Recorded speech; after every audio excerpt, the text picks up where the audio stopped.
اعوذ باللہ من الشیطان الرجیم بسم اللہ الرحمن الرحیم ان الحمد للہ نحمده ونستعینه ونستغفره ونؤمن به ونتوکل علیہ ونعوذ باللہ من شرور انفسنا ومن سیئات اعمالنا من يهده الله فلا مضل له ومن يضلله فلا هادي له واشهد ان لا اله الا الله وحده لا شريك له واشهد ان محمدا عبده ورسوله اما بعد فان خير الحديث كتاب الله وخير الهدي هدي محمد صلى الله عليه وعلى اله وسلم وشر الامور محدثاتها وكل محدثة بدعة وكل بدعة ضلالة وكل ضلالة في النار فاعوذ بالله من الشيطان الرجيم بسم الله الرحمن الرحيم وجاءت سكرة الموت بالحق ذلك ما كنت منه تحيد۔ آج کا یہ درس ایک اور بحث کے ساتھ شروع ہوگا، اور وہ بحث ہے حالت احتضار، یعنی انسان جب جانکنی کے عالم میں آتا ہے جسے کہتے ہیں سکرۃ الموت، سکرات الموت۔ اور سکرات الموت برحق ہے، جیسے موت برحق ہے۔ انبیاء علیہم الصلاۃ والسلام بلکہ ہمارے نبی جناب محمد الرسول اللہ صلی اللہ علیہ وآلہ آلہ وسلم بھی موت کی سختی سے گزر چکے ہیں۔ اسی لیے نبی صلی اللہ علیہ وسلم کی بیوی ام المؤمنین عائشہ رضی اللہ تعالی عنہا نے جب آپ کے اوپر موت کی سختی کو دیکھا، مشاہدہ کیا، تو وہ کہتی ہے اب آپ کے بعد کس کے تعلق سے سوچا جائے، جب آپ کے تعلق سے یہ بات ہے۔ اسی لیے اگر کوئی انسان موت کی سختی میں گرفتار ہے یا موت بڑی مشکل سے کسی کے پاس آئی ہے، تو یہ نہیں سمجھنا چاہیے کہ اس کے گناہوں کا نتیجہ ہے۔ اللہ کے نبی صلی اللہ علیہ وسلم کے تعلق سے اہل علم کا اجماع ہے کہ نبی اکرم صلی اللہ علیہ وسلم کے رفع درجات کے لیے وہ معاملہ تھا، رفع درجات کے لیے، ورنہ گناہ تو گناہوں سے آپ بخشائے تھے۔ انا فتحنا لک فتحا مبینا لیغفر لک اللہ ما تقدم من ذنبک وما تأخر۔ اے اللہ کے نبی، تاکہ وہ کون؟ اللہ آپ کے اگلے پچھلے سارے گناہوں کو بخش دے۔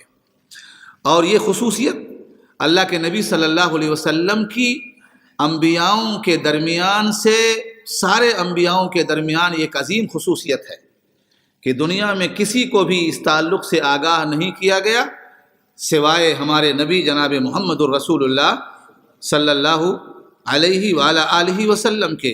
یہ اور بات ہے، بعض کج فکروں نے اس آیت کا معنی اپنی طرف سے، اپنی خراد کی مشینوں اور کمپنیوں سے نکال کر کے اسے غلط معنی پہنا کر کے امت کو ایک عجیب و غریب چیز دی ہے، جس کو اگر یقین کر لیا جائے، مان لیا جائے، تو پھر یہ مسجدیں ان پر تالے لگانے پڑیں گے، ایمان و عمل کی مجلسیں ختم کرنی پڑیں گی، عمل سے ہمیں اپنے آپ کو الگ کرنا پڑے گا، کیونکہ ہم تو پھر بخشائے ہو جائیں گے۔ عمل کی کیا ضرورت؟ جب اللہ کی طرف سے یہ سرٹیفکیٹ ہم سارے لوگوں کو مل جائے، سارے مسلمانوں کو، تو پھر عمل کی کیا ضرورت ہے؟ لہذا میرے بھائیوں، بات یہ نہیں بلکہ بات وہ ہے جو اللہ کے نبی صلی اللہ علیہ وسلم کے تعلق سے ہوئی ہے۔ وَجَاءَتْ سَكْرَةُ الْمَوْتِ بِالْحَقِّ ذَلِكَ مَا كُنْتَ مِنْهُ تَحِيدُ، یعنی اور موت کی بے ہوشی حق لے کر آ پہنچی، حق لے کر آ پہنچی، یعنی موت کے وقت حق واضح اور ان وعدوں کی صداقت ظاہر ہو جاتی ہے جو قیامت اور جنت و دوزخ کے بارے میں انبیاء علیہم الصلاۃ والسلام کرتے رہے۔ کیا مطلب؟ موت برحق ہے، موت برحق ہے، جنت اور جہنم برحق ہے، اور ہر کسی کو اس سے دوچار ہونا ہے۔ اگر کوئی انسان نیک عمل کرتا ہے یا برا عمل کرتا ہے فمن يعمل مثقال ذرة خيرا يره ومن يعمل مثقال ذرة شرا يره. تو خواہ اس نے اچھے عمل کیے ہیں یا برے عمل کیے ہیں، اچھے عمل کیے ہیں تو اس کا ایک ایک ذرہ وہ دیکھ لے گا، برے عمل کیے ہیں تو اس کا بھی ایک ایک ذرہ اس کے نگاہوں کے سامنے آ جائے گا. کوئی بھی چیز اس سے مخفی اور پوشیدہ نہیں رہے گی، اور نہ کسی بھی چیز کا اگر نیکیاں کی ہیں تو اس میں سے کوئی چیز ضائع ہوگی، اور نہ اگر بدیاں کی ہیں تو اس کے حساب سے دو چار ہوئے بغیر رہے گا، الا یہ کہ اللہ تعالیٰ اپنے فضل خاص سے اسے معاف فرما دے. یہ دوسری چیز ہے. تو فرمایا جاءت سکرۃ الموت بالحق ذلک ما کنت منہ تحید، یہی وہ چیز ہے جس سے تو بدکتا پھرتا تھا. کیا مطلب؟ جس سے تو بھاگتا تھا، جس کو تو اپنے پاس آنے نہیں دینا چاہتا تھا، لیکن وہ آ کر کے رہی. ہے دنیا میں کوئی انسان جو موت سے اپنے آپ کو بچا سکے؟ ہرگز نہیں. وما جعلنا لبشر من قبلک الخلد افإن مت فهم الخالدون. اگر ہمارے نبی حبیب کبریا صلی اللہ علیہ وآلہ وسلم کے تعلق سے یہ کہا جا سکتا ہے انک میت وانہم میتون، تو پھر دنیا میں کوئی ایسی ہستی نہیں، کوئی ایسی ذات نہیں اللہ کی مخلوق میں جو اس جام یعنی موت کے جام سے بچ سکے، موت کی جام سے بچ سکے. لازمی طور پر اسے پینا پڑے گا. دیکھیں یہ حدیث ہے آپ کے سامنے، حضرت ام المؤمنین عائشہ رضی اللہ تعالی عنہا کی، فرماتی ہیں قال رسول اللہ صلی اللہ علیہ وآلہ وسلم قال رسول اللہ صلی اللہ علیہ وآلہ وسلم من احب لقاء اللہ احب اللہ لقاءه ومن کرہ لقاء اللہ کرہ اللہ لقاءه. فقلت یا نبی اللہ اکراہیت الموت فكلنا نكره الموت.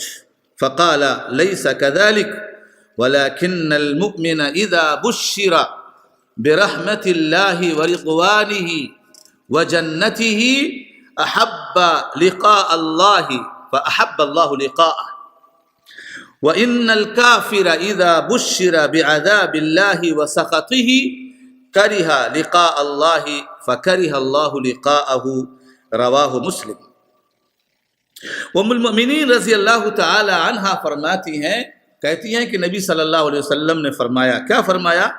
جو شخص اللہ سے ملنا چاہتا ہے اللہ تعالیٰ اس سے ملنا چاہتے ہیں، اور جو شخص اللہ سے ملنا نہیں چاہتا اللہ اس سے بھی ملنا نہیں چاہتے. تو ام المؤمنین کہتی ہیں کہ میں نے کہا اللہ کے نبی صلی اللہ علیہ وآلہ وسلم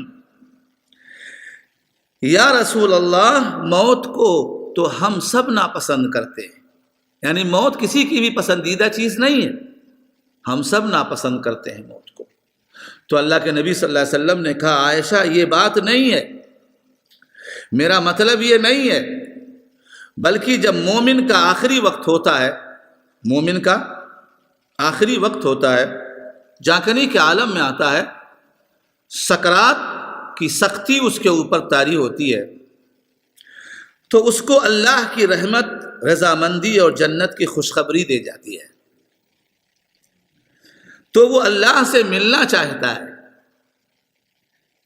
اور اللہ تعالیٰ بھی اس سے ملنا چاہتے ہیں. اور جب کافر کا آخری وقت آتا ہے تو اس کو اللہ کے عذاب اور اس کے غصے کی خبر دی جاتی ہے، تو وہ اللہ سے ملنا پسند نہیں کرتا اور اللہ تعالیٰ بھی اس سے ملنا پسند نہیں کرتے. کیا مطلب ہے اس کا؟ اس کا مطلب یہ ہے، ہم نے بارہا آپ کے سامنے ایک طرف اشارہ کیا تھا کبھی کبھی، کہ جب انسان جھانکنی کے عالم میں آتا ہے تو ایک فلم چلتی ہے. سمجھانے کے لیے لفظ فلم استعمال کیا ہے بارہا آپ کے سامنے. یعنی اس کی نگاہوں کے سامنے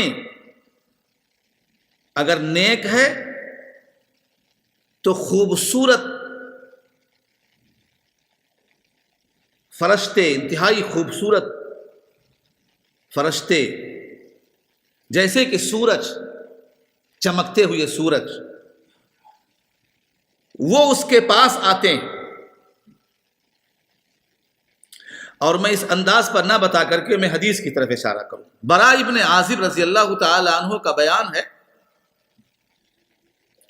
کہ جب مومن کا آخری وقت آتا ہے، وہ اللہ کی طرف سدھار رہا ہوتا ہے، دنیا سے نکل رہا ہوتا ہے، اللہ تعالی کی طرف سدھار رہا ہوتا ہے، تو آسمان سے فرشتے نازل ہوتے، بیض الوجوہ، انتہائی روشن چہرے والے، جیسے کہ سورج، یعنی سورج کی طرح سے روشن چہرے والے، اور وہ ان کے ہاتھوں میں جنت کا کفن ہوتا ہے اور جنت کی خوشبو ہوتی ہے. وہ تاحد نگاہ مومن کے آ کر کے بیٹھ جاتے ہیں، اور پھر ملک الموت تشریف لاتے ہیں. کون تشریف لاتے ہیں؟ ملک الموت تشریف لاتے ہیں. ملک الموت آ کر کے اس کے سرہانے بیٹھ جاتے ہیں، اس کے سرہانے بیٹھ جاتے ہیں. حتی یجلس عند رأسہ فیقول ایتھا النفس الطیبہ، وفی روایت ایتھا النفس المطمئنہ. تو ملک الموت کہتے ہیں، اور موت کے فرشتے کا نام کیا ہے؟ ملک الموت. آپ سنتے ہوں گے کوئی کہتا اسرائیل. یہ اسرائیل یہ لوگوں کی اپنی بنائی ہوئی بات ہے، اس کی کوئی سند نہیں ہے. نام کیا ہے موت کے فرشتے کا؟ ملک الموت. ملک الموت آتے ہیں، تشریف لاتے ہیں، اس کے سرہانے بیٹھ جاتے ہیں. اگر مومن ہے تو کہتے ہیں اے پاکیزہ روح نکل. ایک روایت میں اے مطمئن روح نکل. کیسے نکلتی ہے؟ غور کریں کیسے نکلتی ہے. فتخرج، اے پاکیزہ روح، اے مطمئن روح، اللہ کی مغفرت، اللہ کی مغفرت اور اللہ کی عنایت کے پاس پہنچ، اللہ کی عنایت کے پاس پہنچ. فتخرج تسیل کما تسیل القطرۃ من فی السقاء فیأخذها. پھر مومن کی روح نکلتی ہے، مومن کی روح نکلتی ہے. کیسے نکلتی ہے؟ جیسے کہ پانی کا قطرہ مشکیزے کے منہ سے ٹپکتا ہے. پانی کا قطرہ مشکیزے کے منہ سے ٹپکتا ہے، اسی طرح مومن کی روح آسانی سے نکلتی ہے. پھر وہ فرشتہ کون؟ ملک الموت اسے اپنے ہاتھوں میں لے لیتا ہے.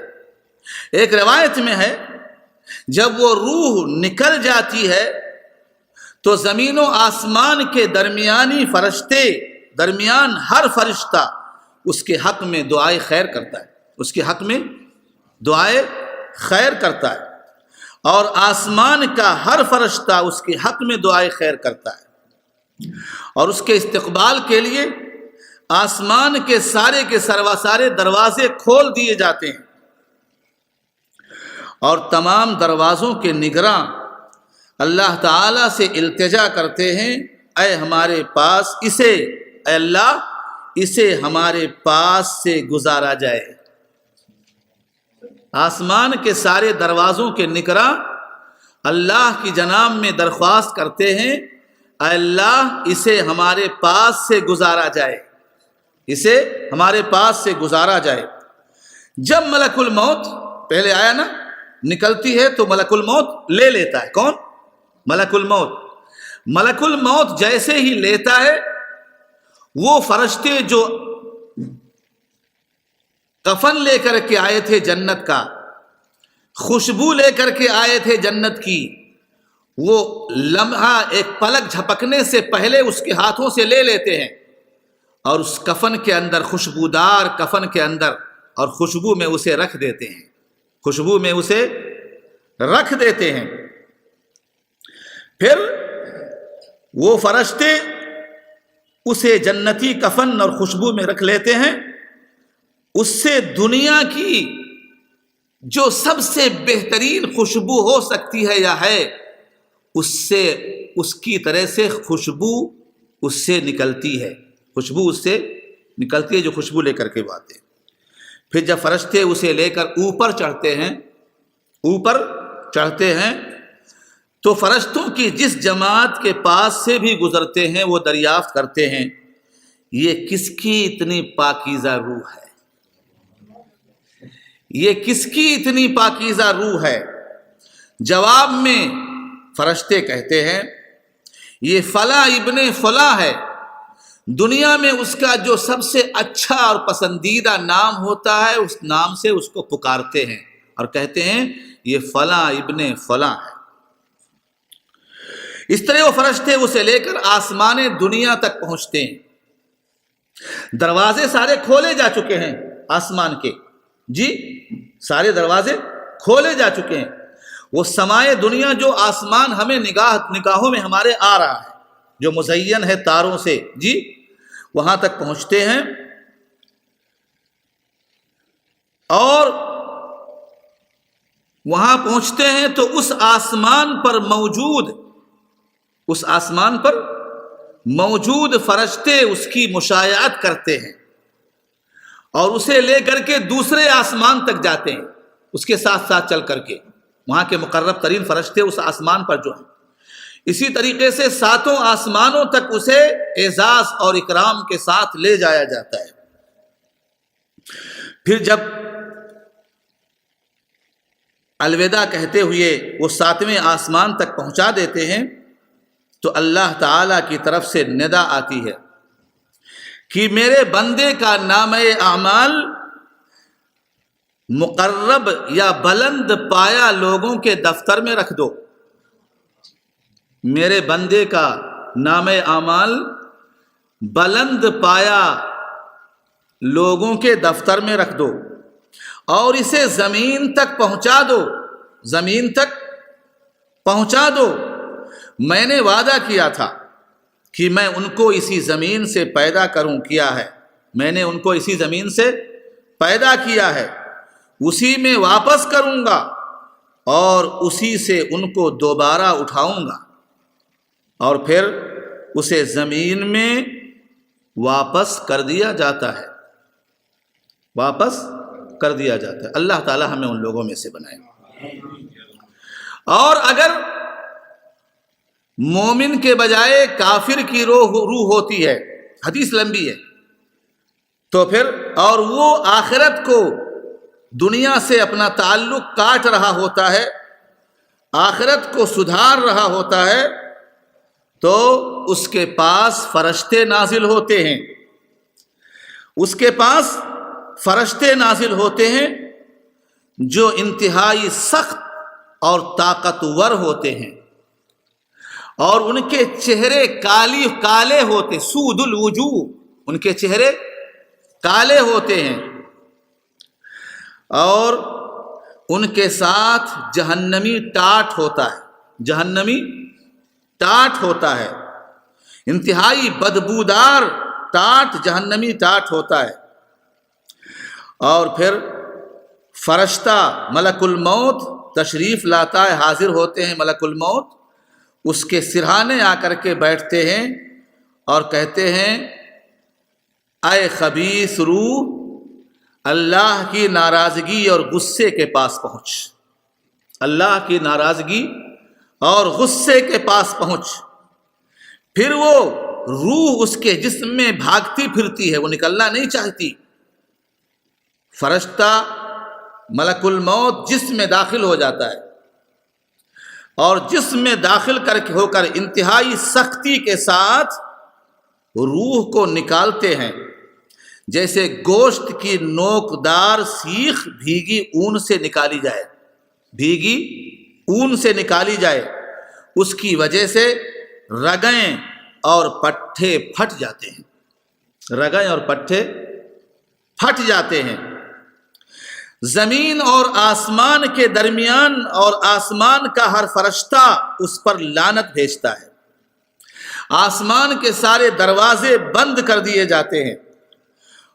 اللہ اور ہر دروازے کا نگراں اللہ سے گزارش کرتا ہے، اے اللہ اس روح کو اس کے پاس سے نہ گزارا جائے، اے اللہ اس کو میرے پاس سے نہ گزارا جائے۔ ملک الموت اسے لے لیتا ہے، پلک جھپکنے سے پہلے دوسرے فرشتے اس کے ہاتھ سے لے لیتے ہیں، جو ٹاٹ جہنمی ٹاٹ بدبودار ٹاٹ وہ اپنے ساتھ لائے تھے اس میں رکھ لیتے ہیں، اور اس ٹاٹ سے دنیا میں مردار کی جو بدبو ہوتی ہو سکتی ہے کوئی زبردست غلط قسم کی، اس کی طرح سے بدبو آتی ہے، اس کی طرح سے بدبو آتی ہے، زمینی سڑے گلے مردار کی۔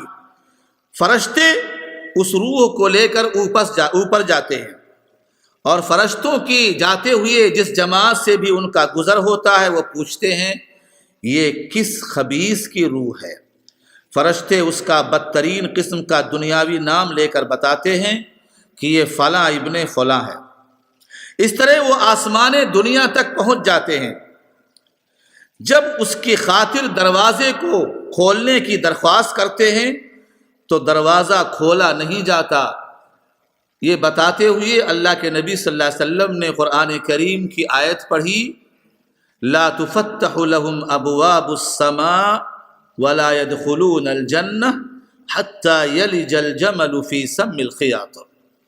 ان کے لیے آسمان کے دروازے کھولے نہیں جائیں گے، لا تفتح لهم ابواب السماء حتی ولا يدخلون الجنہ، اور نہ ہی وہ جنت میں داخل ہوں گے، حتی یلج الجمل فی سم الخیاط، یعنی ان کا جنت میں داخل ہونا اتنا ہی ناممکن ہے جتنا کہ سوئی کے ناکے میں کسی اونٹ کا داخل ہونا، سوئی کے ناکے میں کسی اونٹ کا داخل ہونا۔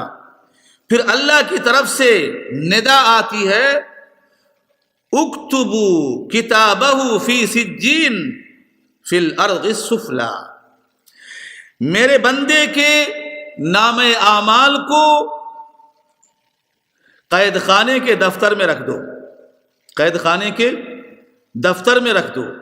یہ قید خانہ کہاں ہے؟ زمین کے سب سے نچلے طبقے میں، زمین کے سب سے نچلے طبقے میں۔ اور پھر اللہ کی طرف سے کہا جاتا ہے اس کی روح کو زمین پر واپس کر دو، پھر انتہائی بری طرح سے اس کی روح کو وہاں سے پھینک دیا جاتا ہے، اور وہ روح اس کے جسم میں آ کر کے لگ جاتی ہے۔ اللہ تعالی ہمیں ان لوگوں میں سے نہ بنائے۔ اللہم اجرنا من النار، اللہم اجرنا من النار، اللہم اجرنا من النار، اللہم انا نسألک الجنة الفردوس الاعلی ونعوذ بک من النار، اللہم انا نسألک الجنة الفردوس الاعلی ونعوذ بک من النار، اللہم انا نسألک الجنة الفردوس الاعلی ونعوذ بک من النار۔ یہ ایک بڑی حدیث کا مومن اور کافر کے تعلق سے سکرات یا حالت احتضار سے لے کر روح کے نکلنے تک اور روح کے اوپر لے جانے اور واپس کے آنے تک کی بات تھی، اور صحیح حدیث ہے۔ مستدرک کے اندر امام حاکم نے اس کو ذکر کیا ہے، امام احمد بن حنبل نے اپنی کتاب مسند امام احمد بن حنبل کے اندر ذکر کیا ہے، ابو داؤد نے اپنی کتاب سنن ابی داؤد کے اندر ذکر کیا ہے، نسائی نے اپنی کتاب سنن نسائی کے اندر ذکر کیا ہے، اور ابن ماجہ نے اپنی کتاب سنن ابن ماجہ کے اندر ذکر کیا ہے۔ اب ہم آپ کے سامنے اسی انسان کے تعلق سے جو حالت احتضار میں ہے، سکرات کے عالم میں ہے، جاکنی کے عالم میں ہے، اس کے تعلق سے چند ضروری چیزیں ہم ذکر کرتے ہیں. چند ضروری چیزیں. اس میں سے پہلی چیز کیا ہے؟ قریب الوفات کو تلقین کرنا. انسان مرگ کے قریب ہے، موت کے قریب ہے، اب اور تب کی بات ہے، اس کو کلمہ توحید کی تلقین کرنا. کلمہ توحید کی تلقین کرنا. جو موجود وہاں ہو آدمی، اس کا کام کیا ہے؟ اسے کلمہ توحید کی تلقین کرے. اللہ کے نبی صلی اللہ علیہ وسلم کی حدیث ہے، حضرت ابو ہریرہ رضی اللہ تعالی عنہ راوی ہیں، لقنوا موتاکم لا الہ الا اللہ. لقنوا موتاکم لا الہ الا اللہ. ابو ہریرہ رضی اللہ تعالی عنہ کہتے ہیں کہ رسول صلی اللہ علیہ وآلہ وسلم نے فرمایا، تم میں سے جو مر رہا ہو اسے لا الہ الا اللہ کی تلقین کرو، یا لا الہ الا اللہ کی تلقین کیا کرو. اس روایت کو امام مسلم نے اپنی کتاب صحیح مسلم کے اندر ذکر کیا ہے. اور اللہ کے نبی صلی اللہ علیہ وسلم کی یہ دوسری حدیث ہے. آپ صلی اللہ علیہ وسلم فرماتے ہیں، من کان آخر کلامہ لا الہ الا اللہ عند الموت دخل الجنہ یوما من الدہر وَإِنْ أَصَابَهُ قَبْلَ ذَلِكَ مَا أَصَابَهُ وَإِنْ أَصَابَهُ قَبْلَ ذَلِكَ مَا أَصَابَهُ. رواہ ابن حبان فی صحیح. کیا مطلب ہے اس کا؟ اس کا مطلب ہے جس نے مرنے کے وقت لا الہ الا اللہ کہا، یا جس کی زندگی کا آخری کلمہ مرنے سے پہلے لا الہ الا اللہ ہوا، جی اس کے تعلق سے اللہ کے نبی صلی اللہ علیہ وسلم فرماتے ہیں وہ بالآخر جنت میں داخل ہوگا. وہ بالآخر جنت میں داخل ہوگا، خواہ اس سے پہلے کتنی ہی سزا سے دوچار ہو چکا ہو. خواہ اس سے پہلے کتنی ہی سزا سے دوچار ہو چکا ہو. جس کی موت کلمہ توحید پر ہوئی، کلمہ توحید کی فضیلت سے وہ لازمی طور پر جنت میں داخل ہوگا، خواہ اس نے دنیا میں بڑے سے بڑے کام کیے ہوں، بڑے سے بڑے گناہ کیے ہوں، گناہ کبیرہ کا مرتکب ہوا ہو اور بغیر توبہ کے مر گیا ہو، سوائے شرک کے. اگر بغیر توبہ کے شرک کے ساتھ مر گیا تو ان اللہ لا یغفر ان یشرک بہ ویغفر ما دون ذلک لمن یشاء. اللہ مشرک کو کبھی نہیں بخشیں گے، اس کے علاوہ جس کو چاہیں بخش دیں.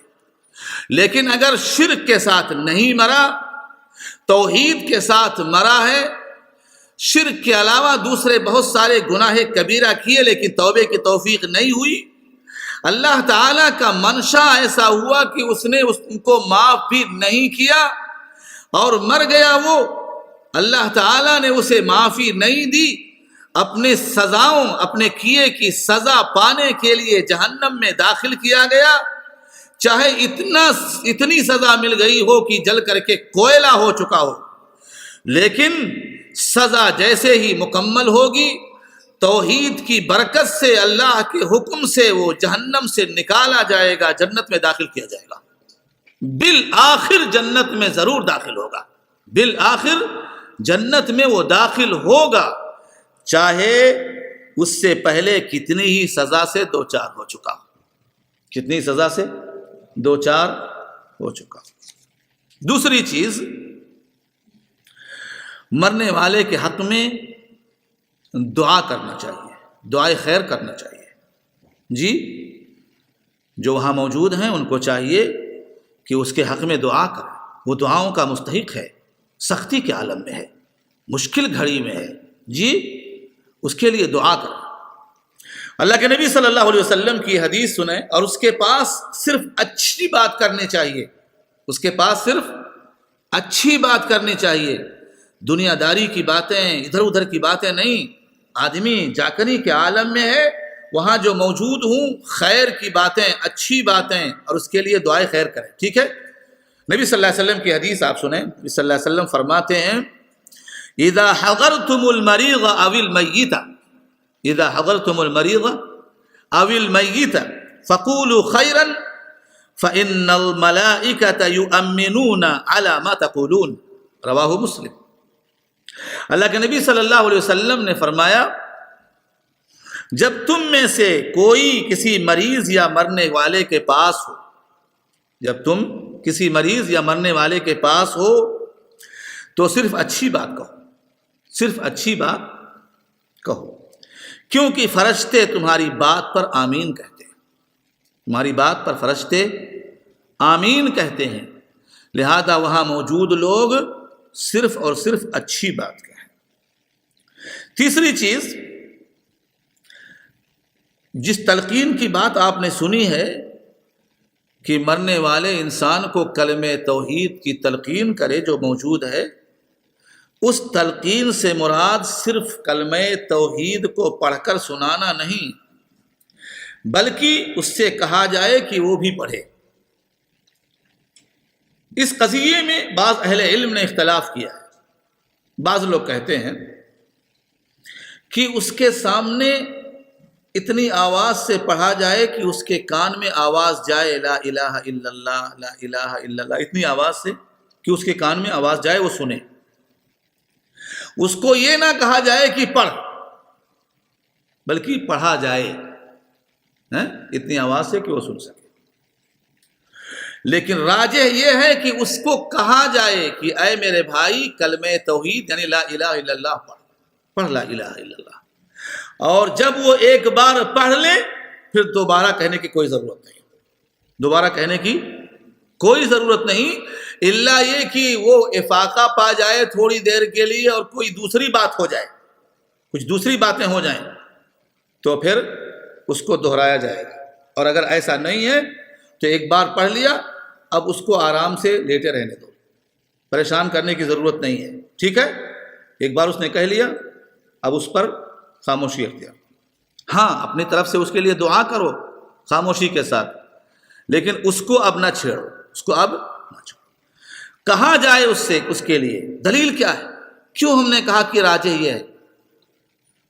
حدیث ہے اللہ کے نبی صلی اللہ علیہ وسلم، اور آپ کو معلوم ہونا چاہیے نبی صلی اللہ علیہ وعلی آلہ وسلم کی حدیث کی موجودگی میں ہمارا منہج ہے کسی کے قول اور فتوے کی کوئی اہمیت نہیں ہے، کوئی بھی ہو، امام ہو، بزرگ ہو، کتنا ہی بڑا اپنے زمانے کا علامہ وقت ہو، ہرگز نہیں۔ اللہ کے نبی صلی اللہ علیہ وسلم کی حدیث آئی، کتاب اور سنت کی صحیح بات ہمارے سامنے آئی، اب ہمیں ادھر ادھر دیکھنے کی کوئی ضرورت نہیں ہے، تو ہمارے لیے اس کے تعلق سے دلیل موجود ہے۔ دلیل کیا؟ کیوں ہم نے کہا کہ اس سے کہا جائے کہ پڑھ؟ نبی صلی اللہ علیہ وسلم کی حدیث سنیں، حضرت انس رضی اللہ تعالی عنہ کا بیان ہے، ان رسول اللہ صلی اللہ علیہ وعلی آلہ وسلم عاد رجلا من الانصار، عاد رجلا من الانصار فقال یا خال قل لا الہ الا اللہ، فقال یا خال قل لا الہ الا اللہ، فقال الرجل الانصاری، انصاری بھائی نے جو کیا کہا نبی صلی اللہ علیہ وسلم سے، اخال ام عم، اے اللہ کے رسول صلی اللہ علیہ وسلم خال ماموں یا چچا، خال مانے کیا ہوتا ہے؟ ماموں، ماموں یا چچا، یعنی میں آپ کا ماموں ہوں یا آپ کا چچا ہوں؟ تو اللہ کے نبی صلی اللہ علیہ وسلم نے فرمایا فقال رسول اللہ صلی اللہ علیہ وعلی آلہ وسلم لا بل خال، لا بل خال، نہیں بلکہ ماموں، بلکہ ماموں۔ پھر نبی صلی اللہ علیہ وسلم سے اس انصاری صحابی نے کہا فخیر لی ان اقول لا الہ الا اللہ، اے اللہ کے نبی صلی اللہ علیہ وسلم کیا میرے لیے یہ بہتر ہے کہ میں لا الہ الا اللہ کہوں؟ یعنی لا الہ الا اللہ کہنا میرے حق میں بہتر ہے اللہ کے نبی صلی اللہ علیہ وسلم؟ تو اللہ کے نبی صلی اللہ علیہ وسلم نے کہا ہاں تیرے لیے لا الہ الا اللہ کہنا بہتر ہے۔ یہ دلیل اللہ کے نبی صلی اللہ علیہ وسلم کی ہمیں اس بات کا پتہ دیتی ہے کہ اس جگہ مرنے والے کے پاس موجود لوگوں میں سے کوئی مرنے والے کو کلمہ توحید کی تلقین کرے اور اس طرح کہ اس سے کہے قل لا الہ الا اللہ، یا جو اس کا لگتا ہو، چچا لگتا ہے، بھائی لگتا ہے، جو بھی کہے چچا جان، بھائی جان، یا جو بھی اس کی نسبت ہو رہی ہو، اس سے کہے لا الہ الا اللہ کہو، لا الہ الا اللہ کہو۔ اور اگر وہ ایک بار کہہ لیتا ہے دوبارہ کہلوانے کی کوئی ضرورت نہیں ہے، بلکہ خاموشی اختیار کرنی چاہیے، الا یہ کہ کہہ لینے کے بعد کوئی ایسی شکل آئی ہو کہ اس نے اور دوسری باتیں کر لی ہوں، تو اس کو دوبارہ کہلوایا جائے، اس کو دوبارہ کہلوایا جائے۔ یہاں پر ایک آخری چیز اس درس کی وہ یہ ہے، بعض لوگ وفات کے بعد تلقین کراتے ہیں، سنا ہوگا آپ نے، سنا نہ ہو تو دیکھ بھی سکتے ہیں۔ ایک حضرت ہیں، وہ اپنے عزیز کو تلقین کر رہے ہیں جی، اور بہت ساری چیزیں آتی رہتی ہیں، ٹھیک ہے، اور منو پھول چڑھے ہوئے ہیں، منو پھول چڑھے ہوئے ہیں، اور اس کو بتایا جا رہا ہے کہ تو دنیا میں کیسا تھا، اس کو بتایا جا رہا ہے کہ تو آئے گا ملک وہ جو ہے منکر نکیر، تو کیسے جواب دے گا، اسے کیا کہنا ہوگا، اس کو بتایا جاتا ہے۔ لیکن اس کا نہ نبی صلی اللہ علیہ وآلہ وسلم سے ثبوت ہے، نہ صحابہ سے ثبوت ہے، نہ ائمہ اربعہ سے ثبوت ہے، اور اگر نبی کا سے کوئی ثبوت نہیں تو پھر درست نہیں، کوئی بھی ایسی حدیث نہیں صحیح جس سے استدلال کیا جائے کہ مرنے والے کو مر جانے کے بعد، دفن کر دینے کے بعد بتایا جائے کہ تو مسلمان تھا، آئیں گے تو اس کے جواب میں سوال کریں گے تو تجھ کو کیا کہنا اور کیا کہنا اور کیا کہنا اور کیا کہنا ہے، نہیں، اس کا کوئی ثبوت نہیں ہے۔ ایک آخری چیز، مرنے والے کے پاس لوگ بیٹھ کر کے سورہ یاسین پڑھتے ہیں، سورہ یاسین پڑھتے ہیں۔ سورہ یاسین پڑھنے کی کوئی صحیح دلیل نہیں ہے، کوئی صحیح دلیل۔ ہمارا دین کیا ہے؟ کتاب اور سنت، کتاب اور سنت۔ من احدث فی امرنا ھذا ما لیس منہ فہو رد، جس نے، نبی صلی اللہ علیہ وسلم کا فرمان ہے، جس نے ہمارے اس دین کے اندر کوئی نئی چیز نکالی جس کی سند ہمارے دین کے اندر موجود نہیں، تو پھر وہ کیا ہے؟ وہ مردود ہے، غیر مقبول ہے۔ فی امرنا یعنی ہم جس شریعت کی تبلیغ کر رہے ہیں، لوگوں کے سامنے بیان کر رہے ہیں، اس شریعت کے اندر اس کا موجود ہونا ضروری ہے۔ جو شریعت ہم چھوڑ کر کے جا رہے ہیں، اور اگر اس کے اندر موجود نہیں تو پھر کوئی بھی چیز دین نہیں بن سکتی۔ کل بدعۃ ضلالہ وان رآها الناس حسنہ، ہر بدعت گمراہی ہے، اگرچہ بعض چیزوں کو بعض لوگ کہیں پسندیدہ ہے، اچھا ہے، بدعت حسنہ ہے جی، کہا کل بدعۃ ضلالہ وکل ضلالۃ فی النار، ہر بدعت گمراہی ہے اور ہر گمراہی جہنم کی طرف لے جانے والی ہے۔ یہ نبی صلی اللہ علیہ وسلم کا بیان ہے، یہ نبی صلی اللہ علیہ وسلم کا بیان ہے۔ اسی لیے ہمیں یہ بات یاد رکھنی چاہیے کہ لقد کان لکم فی رسول اللہ اسوۃ حسنہ، تمہارے لیے رسول اکرم سید ولد آدم صلی اللہ علیہ وآلہ وسلم کی زندگی میں بہترین نمونہ ہے۔ آپ کی زندگی، اگر ہم نبی صلی اللہ علیہ وسلم سے محبت کرتے ہیں، دعوائے محبت ہمارے پاس ہے، تو دین کے کسی بھی معاملے میں جانے سے پہلے، اس پر عمل کرنے سے پہلے، اپنی محبت کو سچا کرنے کے لیے ضروری ہے اور واجب ہے اور فرض ہے ہمارے لیے کہ ہم معلوم کر لیں آیا اس کا تعلق نبی کے اسوے سے ہے یا نہیں ہے۔ اگر نہیں ہے تو ہم اس سے اپنے آپ کو اس میں داخل کرنے کی کوشش نہ کریں، کیونکہ یہ غلط ہوگا، کیونکہ دین نام ہے نبی کی ذات گرامی کا، نبی سے ہٹ کر دین کا کوئی تصور نہیں ہے۔ اللہ کی جناب میں دعا ہے، رب کریم ہمارے دلوں میں اپنی محبت پیدا فرما دے، اپنے کتاب کی محبت پیدا فرما دے، اس کے پڑھنے، اس کے سمجھنے اور اس کے اصولوں پر چلنے کی توفیق عطا فرما۔ وآخر دعوانا ان الحمد للہ رب العالمین۔ جزاکم اللہ خیرا واحسن الجزاء۔